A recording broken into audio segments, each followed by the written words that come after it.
주를 가장 높고 주를 위대하며 모든 일을 위에 뛰어나신 분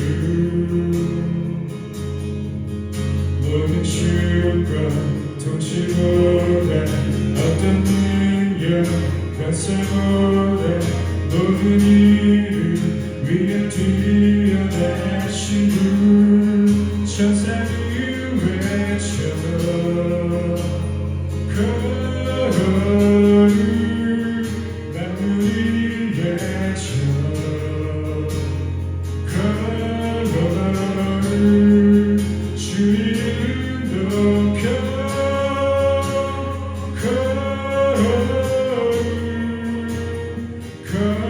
영원히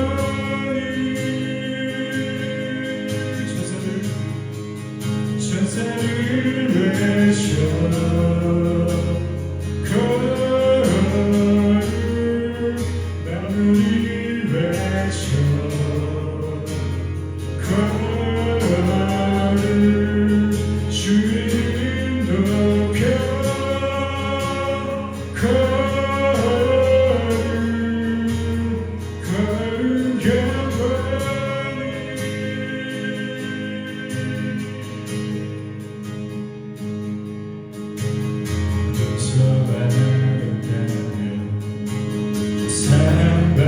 사랑받았다면 영원히 찬양했을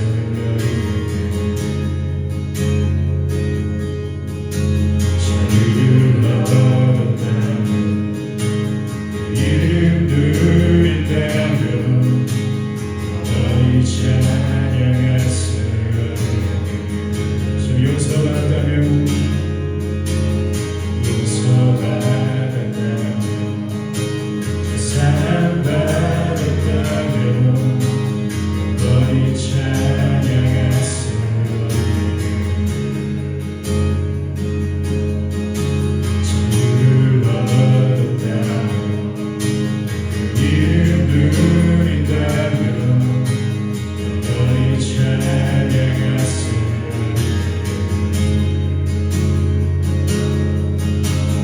우리 찬양하리 아멘 천사를 외쳐 거룩 만물이 외쳐 거룩 주 이름 높여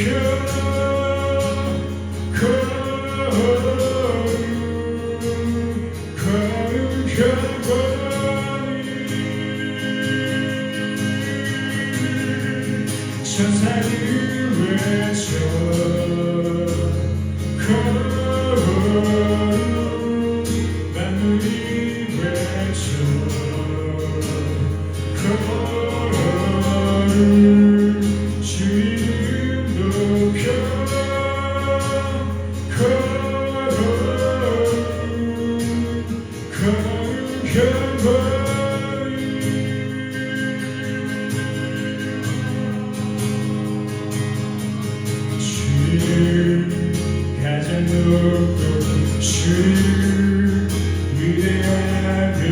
우리를 위해 뛰어나신 분 모든 춤과 통치보다 어떤 능력과 세보다 우리를 위해 뛰어나신 분 주를 가장 높고 주를 가장 높고 주를 위대하며 우리를 위해 뛰어나신 분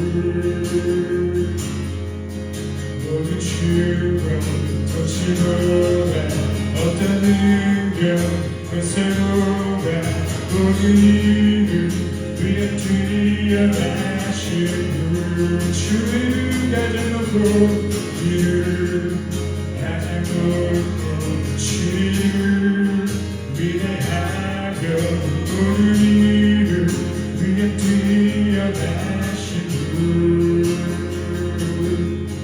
모든 주과 통치보다 어떤 능력과 세보다 우리를 위해 뛰어나신 분 천사를 외쳐 걸어오는 만물을 외쳐 걸어오는 주를 높여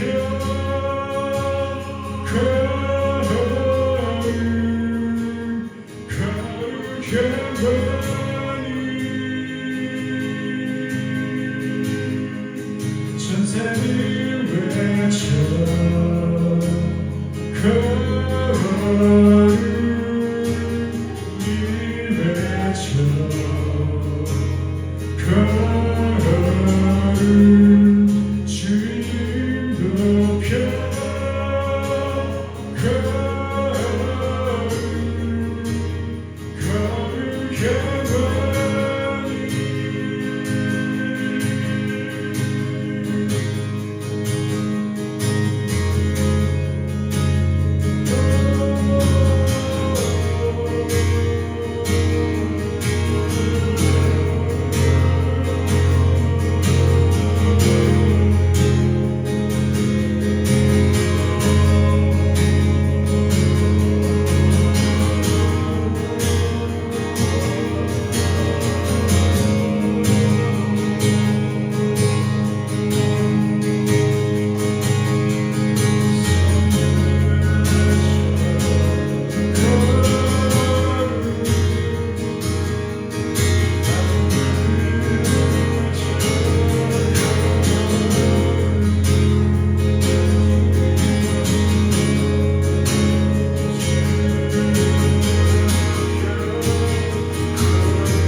걸어가는 주 어제네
사도신경으로 신앙 고백하겠습니다. 전능하사 천지를 만드신 하나님 아버지를 내가 믿사오며 그 외아들 우리 주 예수 그리스도로 믿사오니 이는 성령으로 잉태하사 동정녀 마리아에게 나시고 본디오 빌라도에게 고난을 받으사 십자가에 못 박혀 죽으시고 장사한 지 사흘 만에 죽은 자 가운데서 다시 살아나시며 하늘에 오르사 전능하신 하나님 우편에 앉아 계시다가 저리로서 산자와 죽은 자를 심판하러 오시리라. 성령을 믿사오며 거룩한 공회와 성도가 서로 교통하는 것과 죄를 사하여 주시는 것과 몸이 다시 사는 것과 영원히 사는 것을 믿사옵나이다. 아멘. 오늘 요나 1장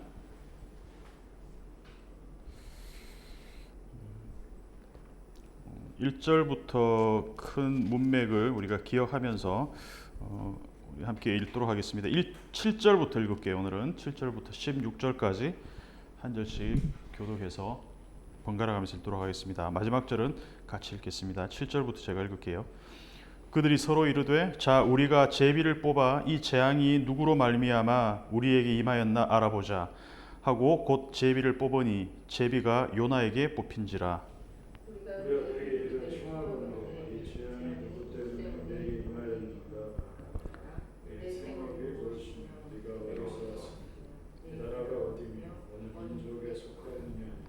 그가 대답하되 나는 히브리 사람이요 바다와 육지를 지으신 하늘의 하나님 여호와를 경외하는 자로라 하고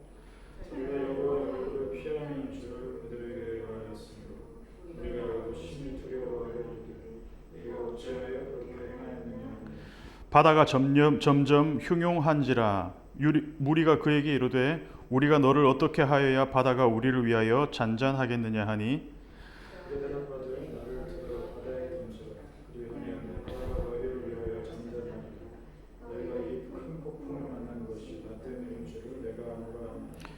그러나 그 사람들이 힘써 노를 저어 배를 육지로 돌리고자 하다가 바다가 그들을 향하여 점점 더 흉용함으로 능히 못한지라.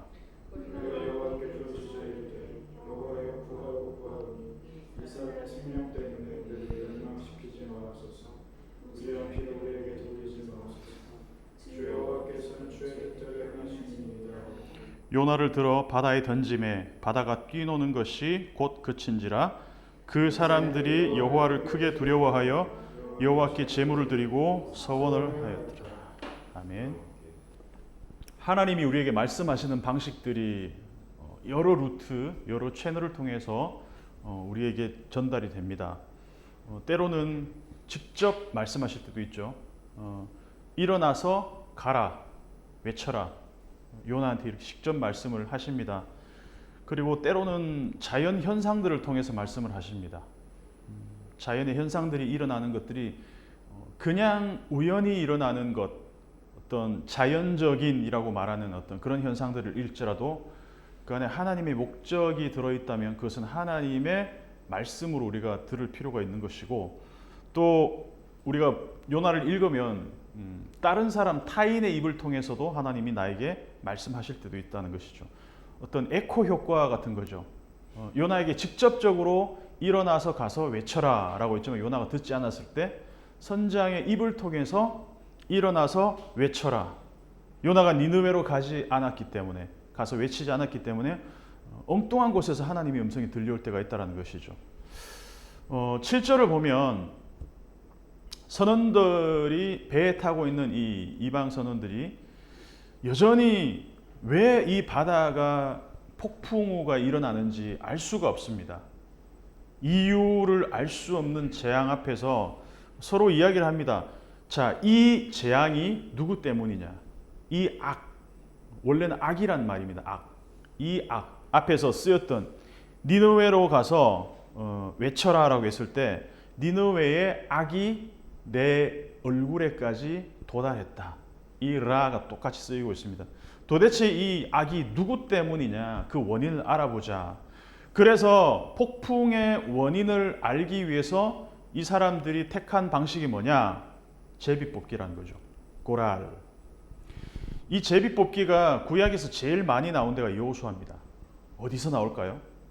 여호수아 14장부터 계속해서 제비뽑기가 나옵니다. 뭘 분배할 때 제비뽑기를 했을까요? 땅 분배할 때. 하나님이 12지파에게 주시는 그 땅을 그 사람들이 어떤 뭐 다른 것 기준으로 뽑는 게 아니라 순전히 제비 뽑기를 했다는 거죠. 순전히. 이 제비 뽑기라는 것은 그냥 제비하고 상관없, 조류 제비하고 아무 상관없습니다. 그 제비 아니고 뭐 다른 의미가 있는 것 같아요. 뭐 이렇게 우리 종이 접어가지고 이렇게 제비 뽑기 같은 거 하잖아요. 그래서 이거 뭐 어떤 어원을 찾다 보니까 종이를 접어서 이렇게 뽑았다 해서 접이 뽑기 뭐 이런 데서 나왔다는 얘기도 있고, 하여튼 어쨌든 간에 하나의 일종의 캐스팅 랏, 운으로 생각할 수도 있겠지만 이것이 고대 사회에서는 어떤 신의 뜻으로 이해할 때가 많았다는 것이죠. 그래서 가장 합리적인, 우리가 볼 때는 미신적인 방법 같지만 이 사람들이 볼 때는 합리적인 방법이었을 수도 있었다. 그 제비 뽑기의 결과 요나가 뽑혔다는 거죠. 그래서 요나가 뽑혔다는 건 요나도 그 현장에 있었다는 얘기겠죠. 이미 자다가 일어나서 나와서 그 난리통 가운데서 제비 뽑는 현장에 있었다는 겁니다. 아마 선장이 요나를 깨워서 일어나서 외쳐라고 했을 때 이미 하나님의 간접적인 음성을 듣고 내가 여기서 더 이상 누워서 자고 있을 상황이 아니다라고 생각했던 걸로 보입니다. 그래서 처음에 요나는 하나님의 명령을 직접 하나님으로부터 들었습니다. 일어나서 외쳐라. 그리고 요나는 그 명령을 거부하고 니느웨 대신 다시스로 가는 배를 탔습니다. 그리고 그 폭풍우를 만난 배 안에서 선장의 입을 통해서 다시 한번 들립니다. 일어나 외쳐라. 그리고 이번에는 선원들이 하는 말을 한번 들어보면 그들이 서로 이르되 자, 우리가 제비를 뽑아 이 악이 누구로부터 말미암아 우리에게 임하였나 알아보자. 곧 제비를 뽑으니 제비가 요나에게 뽑혔더라. 자, 이상해요. 분명히 하나님의 얼굴로부터 멀리 떨어졌는데 요나는 니느웨로 가라는 명령을 거부하고 다시스로 가면은 하나님으로부터 멀어질 거라고 생각했는데 몸은 멀어지는지 몰라도 니느웨로부터 하나님의 음성은 계속 따라다녀. 메아리처럼 계속 따라와. 그래서 내 귀에 하나님의 음성이 떠나지 않아. 얼마나 괴롭겠습니까? 벗어나고 싶지만 벗어날 수 없어요. 니느웨가 행한 그 악의 수위가 하나님의 얼굴까지 차올랐다라는 리포트를 하나님으로부터 받았습니다. 요나가. 그래서 니느웨가 망하기를 바랬던 요나가 다시스로 도망을 갔습니다. 근데 선원들이 하는 말을 들어보면 이 제비 뽑기에 당첨된 요나가 이 폭풍의 원인, 이 악의 근원이라는 어떤 그 대상으로 지목을 받고 있다는 거죠. 아이러니 아닙니까? 하나님이 요나에게 일어나서 가서 외치라고 했던 니느웨로 가지 않았는데 선장의 입으로부터 일어나 외치라라는 하나님의 음성이 또 들리고, 요나는 니느웨가 악의 근거지, 악의 본산이라고 여겼는데 정작 이 선원들의 말을 들어보면 제비 뽑힌 요나가 악의 근원인 거죠. 나는 니느웨가 악의 근원이자 그리고 내가 일어나서 가서 외쳐야 될 공간이라고 생각했는데 오히려 그 모든 것들이 자기한테로 돌아오고 있다는 것입니다. 교회가 악을 상대화하면 어떻게 되냐? 교회 바깥의 세상을 악한 세상으로 규정을 한다는 것이죠. 그래서 교회 울타리 바깥이 마치 하나님을 모르고 악을 저지르고도 무감각한 세계로 취급을 해버린다는 거죠. 그래서 교회가 자주 쓰는 표현 중에 세상이란 말입니다. 세상이란 말을 쓸 때 어떤 의미로 쓰냐? 하나님을 대적하는 그 악의 근거지, 악의 본산으로 쓸 때 세상이란 말을 주로 씁니다. 그죠? 근데 반대로 생각하면 교회가 악의 무대로 취급하는 세상은 오히려 교회를 악의 온상으로 여길 때가 있다는 것이죠. 이게 아이러니 아니겠습니까? 서로가 서로를 악으로 규정한다는 거죠. 요나에게 지금 이 세계에서 가장 악한 도시는 어디입니까? 요나 생각에 니느웨입니다. 니느웨. 그 악의 소굴과 같은 도시라고 요나는 생각하는데 이 선원들이 처한 입장에서는 제비 뽑힌 요나가 오히려 악의 근원으로 여겨지고 있다는 거. 이게 아이러니라는 것입니다. 이따가 요나가 고백을 합니다. 나는 히브리인이라고 고백합니다. 히브리는 선하고 니느웨는 악하다라는 이 악의 어떤 그 상대성이 요나 안에 있었다면 이거는 언제든지 뒤집힐 수도 있다는 얘기 아니겠습니까? 그렇죠? 그래서 우리가 생각할 때 악은 상대적 개념이 아니라 악은 보편적 개념이에요. 어디에나 누구에게나 어떤 민족에게나. 하나님은 요나에게 일어나 니느웨로 가라고 외쳤고 니느웨에서 가서 외치라고 했고 요나는 도망가니까 선장의 입을 통해서 똑같은 말 일어나서 외치라라는 음성을 듣게 하십니다. 요나는 니느웨의 악이 하나님의 분노를 일으키고 있다라고 믿고 있고 선원들은 요나라는 사람이 뽑혔는데 이 사람이 하나님의 분노를 일으켜서 바다에 폭풍우가 일어났다고 믿고 있습니다. 요나는 니느웨는 하나님의 얼굴 앞에서 악을 쌓았고 요나는 하나님의 얼굴을 피해서 도망갔습니다. 그래서 성경은 의도적으로 니느웨와 요나가 도대체 무슨 차이가 있냐라는 것을 우리에게 보여주고 있다는 것이죠. 다른 게 뭐야 도대체? 악의 보편성. 이 편향적 사고는 항상 악을 타자화합니다. 우리 저번에 본 영화 Zone of Interest.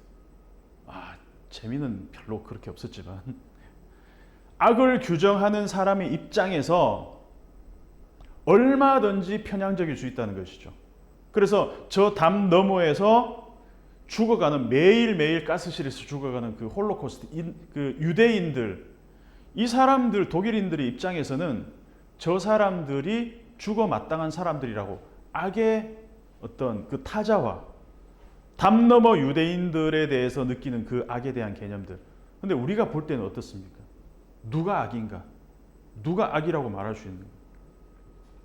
8절 한번 읽어보겠습니다. 8절 시작.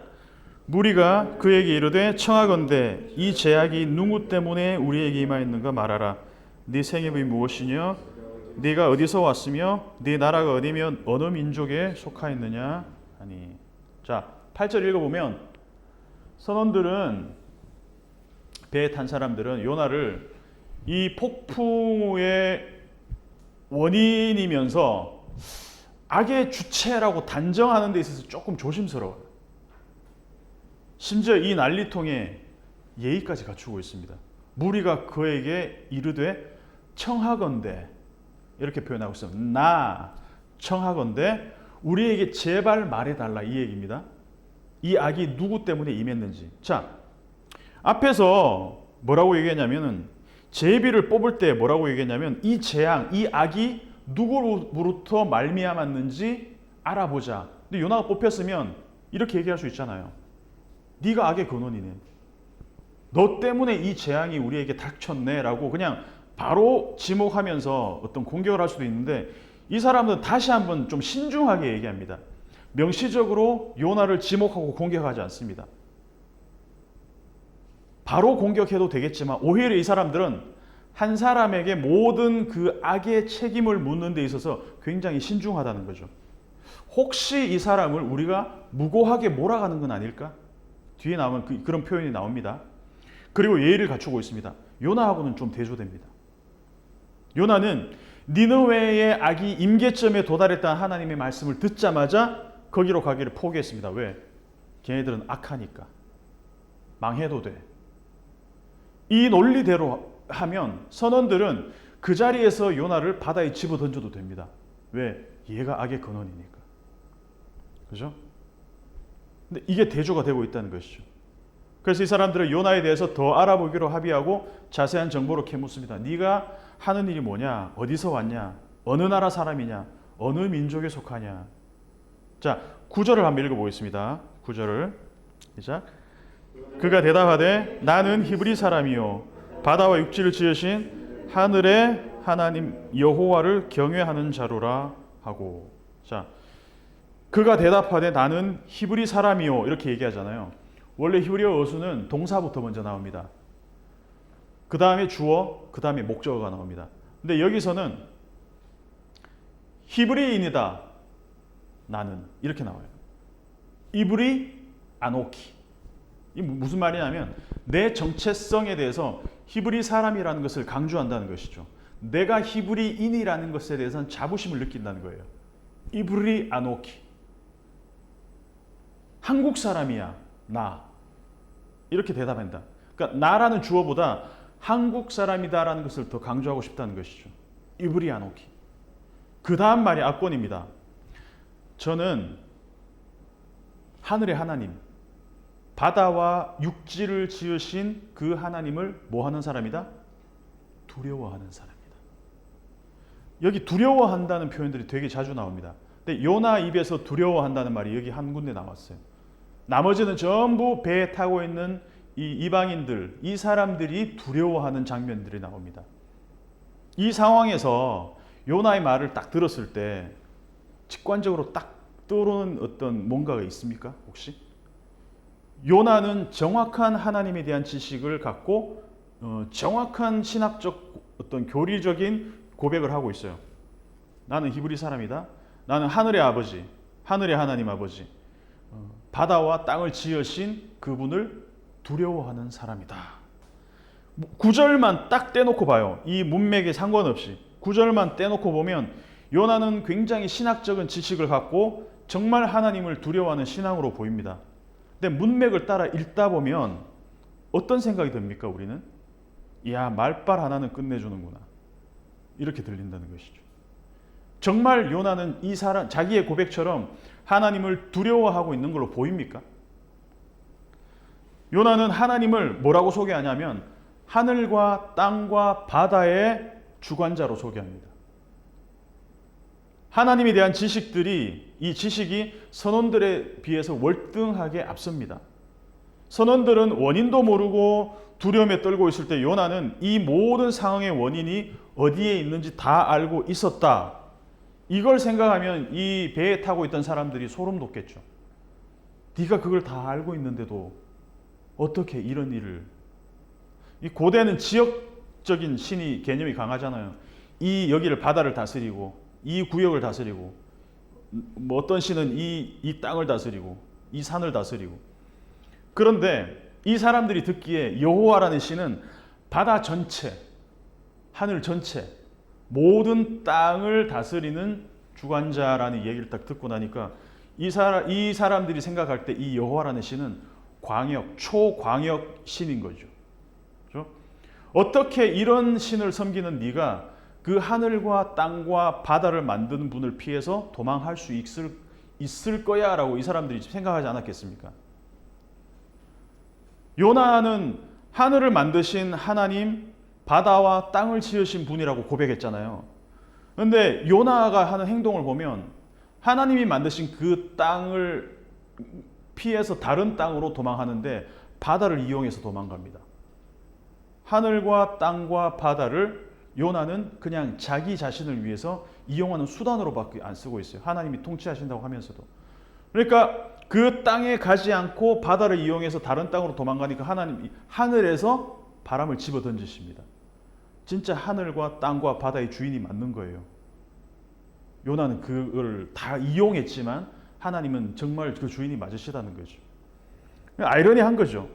요나의 입이 하는 이 고백들이, 나는 하늘의 하나님, 땅과 바다를 지으신 분이라는 이 고백이 되게 머쓱해지지 않겠습니까? 우리가 나는 창조주 하나님을 믿는다, 구원자 하나님을 믿는다, 하나님이 천지 만물을 지으신 분입니다 라고 고백하잖아요. 근데 입으로 하는 고백과 달리 하나님이 하늘과 땅과 바다, 온 세계의 주인이라는 것을 우리의 일상의 문맥에서 살아내지 않고 거기서 설득되어지지 않으면 이게 이 말이 동의가 되어질까라는 거죠. 입술로 하는 동의는 쉽습니다. 그래서 요나와 같은 이런 부류를 흔히 실천적 무신론자라고 하죠. 만약에 하나님이 땅과 바다를 지으신 분이라는 것을 입이 아닌 진짜 실제로 내가 믿는다면 어떻게 하나님이 보내는 땅에 가기를 거부하고 하나님이 만든 바다를 이용해서 내가 도망을 할 수 있겠냐라는 것이죠. 그래서 개념과 교리로 이해하는 하나님, 교리는 중요합니다. 물론 신학도 중요하고, 근데 그렇게 아는 것을 내가 진짜 아는 것이라고 착각하는 데 문제가 있을 수 있다는 것이죠. 그래서 9절만 떼어놓고 보면 훌륭합니다. 거짓이 없습니다. 아주 훌륭한 고백입니다. 그러나 문맥을 놓고 봤을 때는 그저 현란한 수사 그 이하도 이상도 아니라는 것이죠. 저는 이 부분을 보면서 항상 볼 때마다 저를 돌아보게 됩니다. 내 입에서 쏟아내는 이 현란한 수사적인 표현들이 내가 하나님을 믿는다, 하나님이 하늘과 땅과 바다의 통치자라고 고백한다 해도 내가 그걸 몸에서 내 삶에서 입증해내지 못한다면 나는 결국 요나와 같은 실천적 무신론자일 수밖에 없다라는 것이죠. 10절을 같이 한번 읽어보겠습니다. 10절 시작. 자기가 여호와의 얼굴을 피함인 줄 알고 그들에게 말하였으므로 무리가 알고 심히 두려워하여 이르되 네가 어찌하여 그렇게 행하였느냐 하니라. 아멘. 무리가 알고 어떻게 했다? 심히 두려워하여 이르되. 5절에서는 사공들이 두려워하여 막연한 자연재해 정도로만 여겼습니다. 그때는. 그죠? 근데 이 폭풍 후에 원인이 있다고 생각하니까 두려움의 차원이 달라졌다는 것이죠. 뭐야? 이 바다의 폭풍 후에 원인이 있었다고? 이유가 있었다고? 그러니까 두려움이 더 크게 찾아. 알고 보니 더 무서운 거예요. 정말 놀라운 것은 이 사람들이 그 와중에도 요나한테 이유를 묻고 있습니다. 왜 그랬어? 우리는 몰라서 그런다지만 너는 이유를 다 알고 있었네. 여기는 원망의 뉘앙스도 있지만 정말 이유가 궁금해서 물을 수도 있는 것 같아요. 도저히 이해가 안 가는 거죠. 도대체 하늘과 땅과 바다의 주인이라고 네가 고백하는데 네가 개길 생각을 했단 말이야? 와, 이걸 개겨? 어떻게 이 너무 궁금한 거죠. 11절 보면은 그러는 와중에 바다가 점점 더 미친 듯이 날뛰고 있습니다. 바다가 점점 흉용한지라. 자, 이제는 선원의 그 생존을 장담할 수가 없습니다. 우리가 너를 어떻게 하여야 바다가 우리를 위해서 잔잔하겠느냐. 이 순간에도 선원들이 요나의 의사를 묻고 있습니다. 우리가 10절을 다시 한번 읽어보면 요나가 지금 여호와의 얼굴을 피하는 중이다라고 말하는 시점이 지금 현재가 아니라 한참 전이었다는 정보를 주고 있습니다.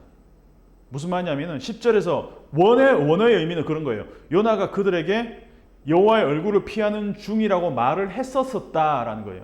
이미 He had told them. 그러니까 이미 지금 이 제비 뽑기 전에 이 요나가 이 사람들한테 나는 지금 여호와의 얼굴을 피하는 중이다라는 얘기를 했다는 거예요. 과거 분사로 나왔다는 거예요. 아마도 배 밑으로 자러 가기 전에 이 말을 하지 않았을까. 근데 막상 지금 요나가 하는 말을 듣고 보니까 퍼즐이 맞춰진 거죠.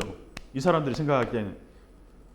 그러면 요나가 하는 말이 더 이제 이게 말이 안 된다고 생각했겠죠. 아니, 이 친구는 자기 때문에 이 난리가 났다는 걸 알면서도 그렇게 들어가서 잠을 잤던 거야? 그러면 지금 어떤 생각이 들겠습니까? 분노해서 요나를 집어서 바다에 던질 수도 있잖아요. 왜? 그만큼 재앙의 결과가 심각하기 때문에. 근데 사람들이 이상한 만큼 요나를 의지합니다. 우리가 어떻게 해야 돼요? 그걸 요나한테 묻고 있어요. 악의 근원인. 그러니까 요나가 답을 알려주죠. 뭐라고? 나를 바다에 던져라. 하나님이 바다에 큰 바람을 던지셨습니다. 툴.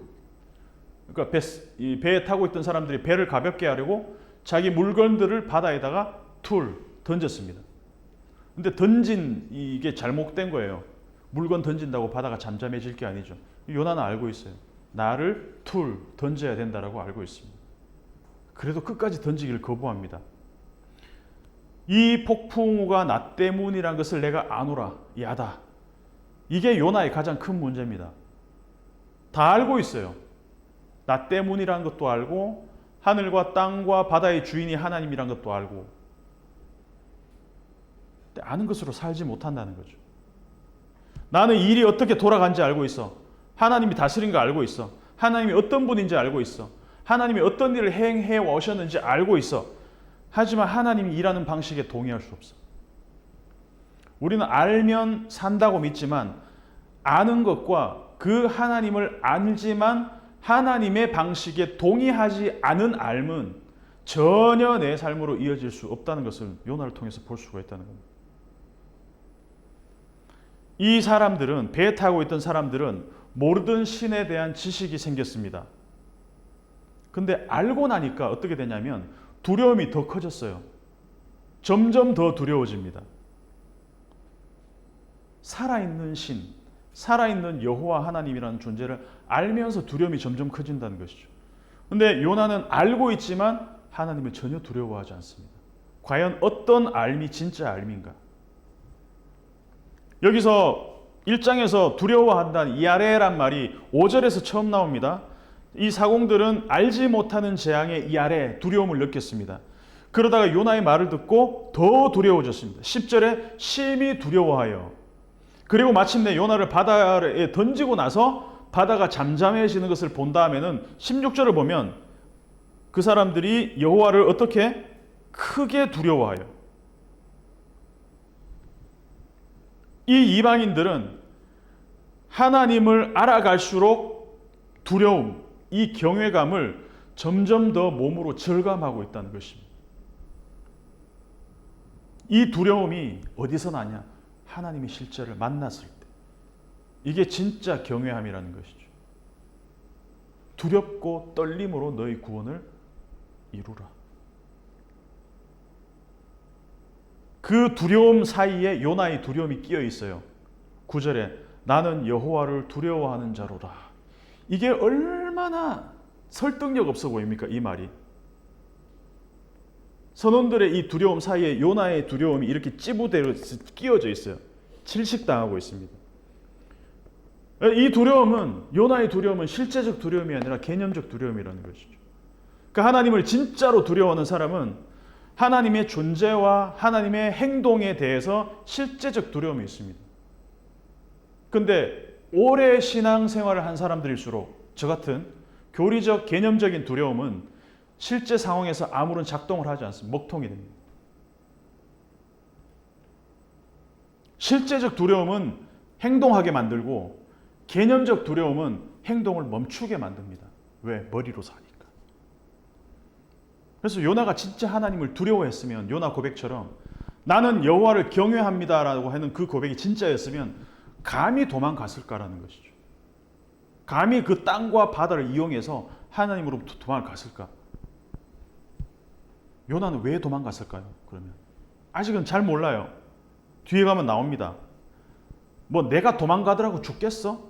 기껏해야 뭐 다시 잡혀가는 정도밖에 나한테 불이익이 돼 있겠어? 내가 도망가더라도 내가 뭐 바다에서 하나님이 날 죽이시겠어? 나는 구원받았는데, 내가 예수 믿는데 설마 내가 하나님 말씀 좀 어기고 산다고 내 구원 티켓이 취소가 되겠어? 이 얄팍한 이 논리 때문에 우리는 수시로 하나님을 두려워한다는 이 개념으로만 하나님을 믿는다, 하나님을 두려워한다, 이 공허한 이빨림 소리들만 우리는 남발하고 있다는 것이죠. 그런데 상황은 점점 요나가 이 문제를 스스로 해결해야 될 상황까지 내몰리고 있다는 것입니다. 13절 한번 같이 읽어보겠습니다. 13절 시작. 그러나 그 사람들이 힘써 노를 저어 배를 육지로 돌리고자 하다가 바다가 그들을 향하여 점점 더 흉용함으로 능히 못한지라. 아멘. 배에 있는 사람들은 바다가 잠잠해지는 방법을 요나한테 들었습니다. 뭡니까? 요나를 집어서 던지면 됩니다. 근데 13절을 보면 이 사람들이 끝까지 안 던져요. 끝까지 안 던져요. 끝까지 요나를 던지지 않고 어떻게든지 문제를 해결해 보려고 안간힘을 쓰는데 힘써 노를 저어 배를 육지로 돌리고자 하다가, 우리가 죽는 것도 싫지만 한 사람을 바다에 던져서 죽게 만들지 않겠다는 이 결심이 있어요. 이 사람들한테. 어렵게 해결하려고 막 애를 씁니다. 왜? 혹시 이 사람의 죽음이 무고해질 수 있으니까. 무죄한 피를 우리에게 돌리지 마옵소서. 요나를 던지기 직전까지 이 얘기를 합니다. 이 사람들. 자, 그러면 이 상황에서 누가 더 윤리적입니까? 누가 더 상식적입니까? 요나는 니느웨의 멸망을 그냥 보고 싶어서 막고 싶지 않아서 도망갔습니다. 직설적으로 말하면 요나는 니느웨라는 악한 도시가 멸망하기를 원해서 도망갔습니다. 근데 요나 한 사람 때문에 니느웨의 그 큰 성에 있는 수많은 사람들이 살 수 있는 기회가 있었지만 요나는 그 기회를 골든타임을 그냥 놓쳐버리려고 일부러 도망을 했습니다. 그런데 이 이방인 선원들은 조금 전까지 하나님을 알지도 못하는 이 사람들이 요나 한 사람 살려보려고 어떻게든 배를 돌리려고 애를 쓰고 육지로 돌리고자 애를 쓰고 있다는 겁니다. 수많은 사람들을 살릴 수 있는 그 기회를 날려버린 요나하고 한 사람 살려보려고 수많은 사람들이 애를 써서 노를 젓고 있는 이 대조적인 상황이 너무 좀 그렇게 대조적으로 보여주고 있다는 것이죠. 기독교인들이 더 윤리적일 거라는 착각, 하나님에 대한 신학적 지식이 있는 요나와 지식이 없는 사람들 중 누가 더 하나님을 간절히 찾고 있는지 우리는 볼 수가 있다는 것이죠. 14절 한번 읽어보겠습니다. 14절 시작. 무리가 여호와께 부르짖어 이르되 여호와여 구하고 구하오니 이 사람의 생명 때문에 우리를 멸망시키지 마옵소서. 무죄한 피를 우리에게 돌리지 마옵소서. 주 여호와께서는 주의 뜻대로 행하심이니이다 하고. 아멘. 자, 무리가 여호와께 뭐 하고 있어요? 부르짖고 있어요. 외치고 있습니다. 가라, 너는 일어나 외치라 라고 했던 얘기가 지금 선장의 입에서도 들리고 이 선원들의 모습 가운데서도 들리고 있습니다. 니느웨가 외치는 것을 거부했을 때 먼저는 선장의 입을 통해서 외치라는 메시지를 주시고 요나가 끝까지 외치지 않았을 때 이제 막 하나님의 존재를 알게 된 사람들의 입을 통해서 하나님께 외치고 있습니다. 이 외침은 정말 다급한 상황에서 하나님의 구원을 구하는 외침입니다. 살려주십시오. 살려주십시오. 이 외침을 누가 했어야 된다는 거죠? 요나가 니느웨를 향해서 이 외침을 너희는 그렇게 살면 안 된다. 하나님 저 사람들 살려주십시오. 이 외침을 외쳤어야 된다는 것이죠.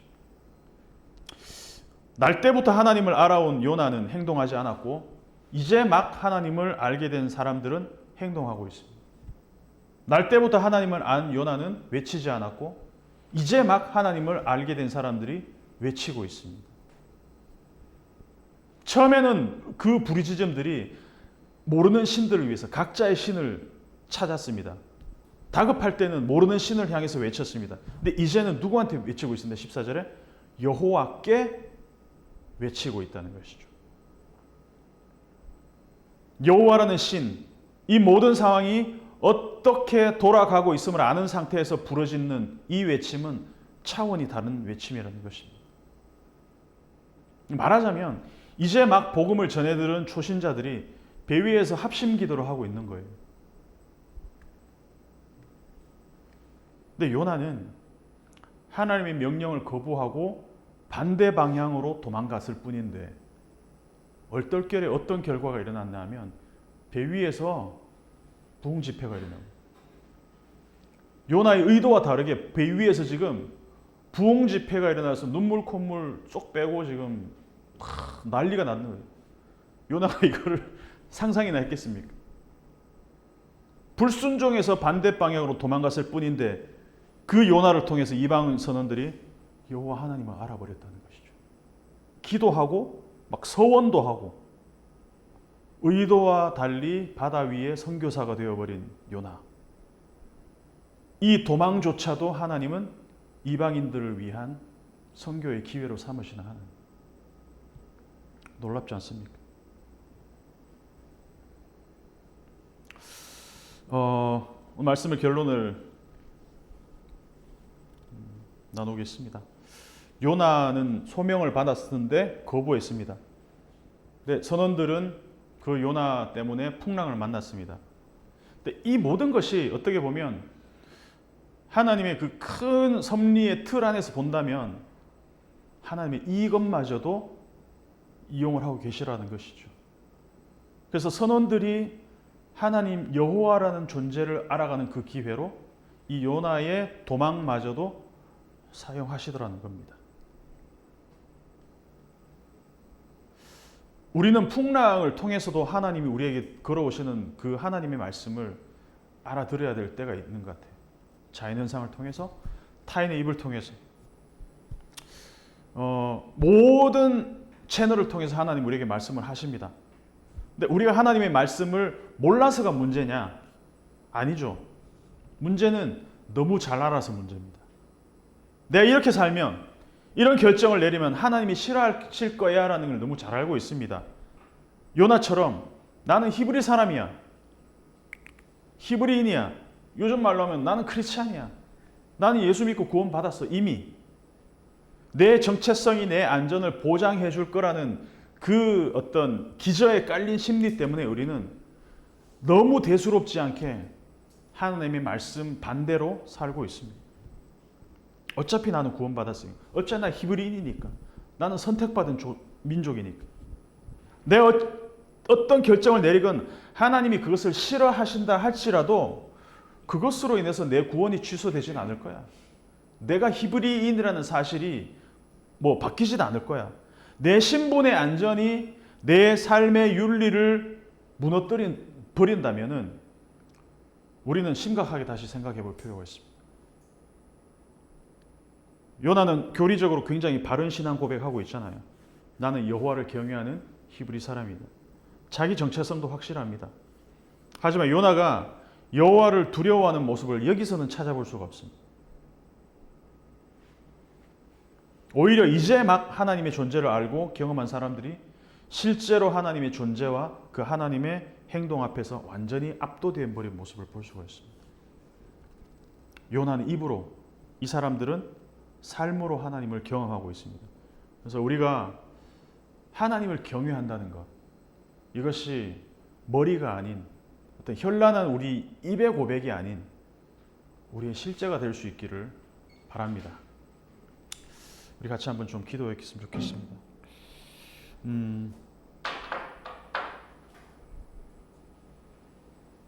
요나 1장을 우리가 쭉 읽어가면서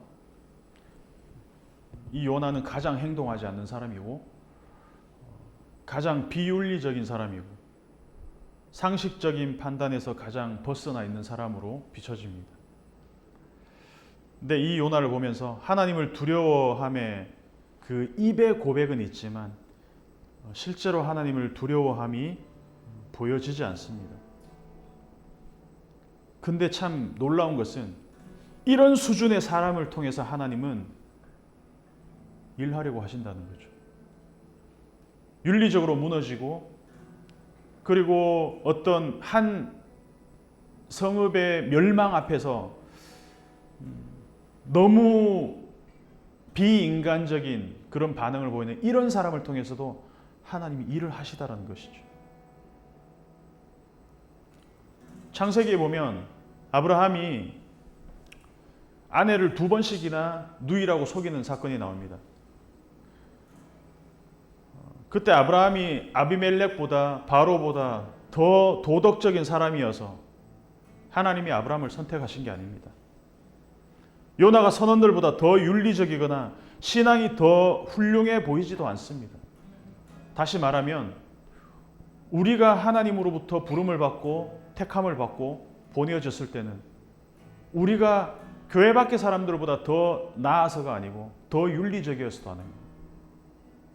그냥 하나님이 우리를 부르셨습니다. 그냥 우리를 자녀 삼으셨습니다. 우리를 위해서 그냥 자기의 몸을 내어주셨습니다. 거기에 아무런 우리의 공로도 어떤 조건도 없습니다. 우리의 입이 아닌 몸으로 살아냈으면 좋겠습니다. 예수님은 이 땅에서 몸으로 사셨습니다. 몸으로 오셨고 몸으로 죽으셨습니다. 피를 흘리셨습니다. 설교만 잘하셨던 것이 아니라 그대로 사셨습니다. 말씀이 육신이셨습니다. 그러한 우리의 삶을 우리를 긍휼히 여겨주시고 우리를 불쌍히 여기시고 우리의 입에 수사하기 아닌 우리의 몸으로 하나님을 두려워하는 그 실제의 경험을 하는 우리가 될 수 있도록 같이 기도하겠습니다.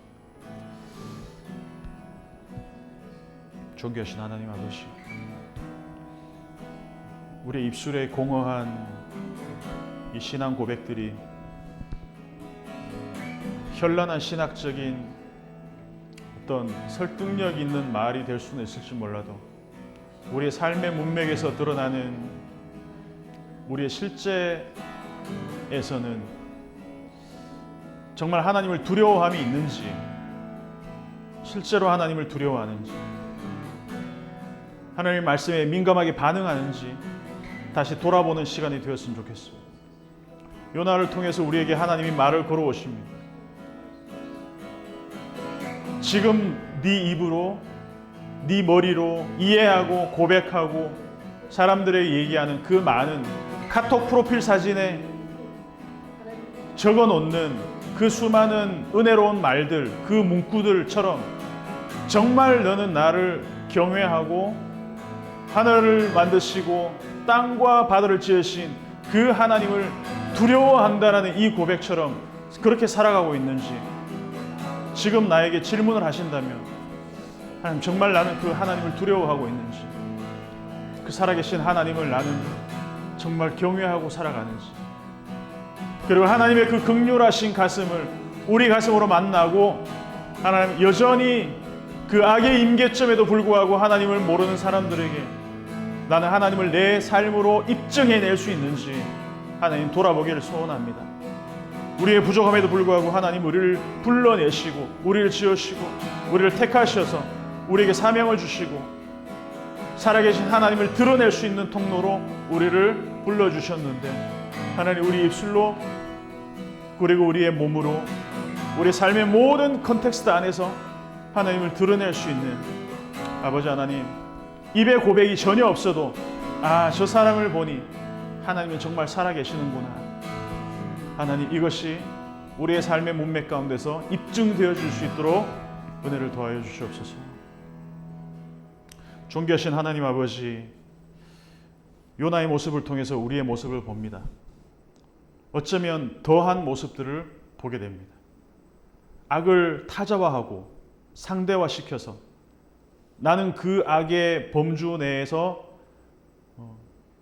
그 범주 바깥에 있는 존재로,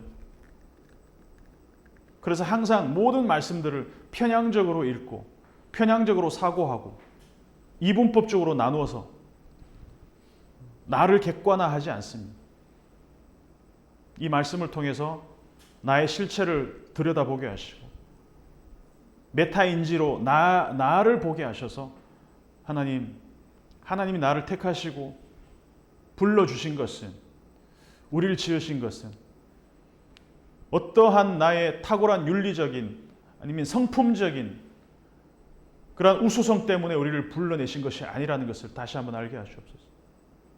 그래서 하나님 앞에서 그저 내세울 수 있는 것은 주여 나는 죄인이로소이다, 나를 긍휼히 여기소서, 그냥 이 고백밖에는 우리의 고백이 될 수 있는 것이 없다는 것을 깨닫게 하시고, 우리의 알미, 우리를 살아가게 하는 어떤 자동적인 연결이 이어지지 않는다는 것을 항상 깨닫게 하시고 치열하게 고민하며 치열하게 하나님의 음성을 듣고 순종하며 살아가기를, 또 서로 격려하며 살아가는 일상교회 될 수 있도록 은혜를 더하여 주시옵소서.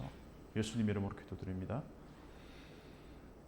예수 그리스도의 은혜와 하나님의 사랑과 성령의 교통 충만 위로하심이 오늘 말씀을 따라서 하루하루 알미 우리 삶으로 일상 가운데서 흘러나가기를 원하는 모든 성도들 머리 위에 지금부터 영원토록 함께 있을지어다.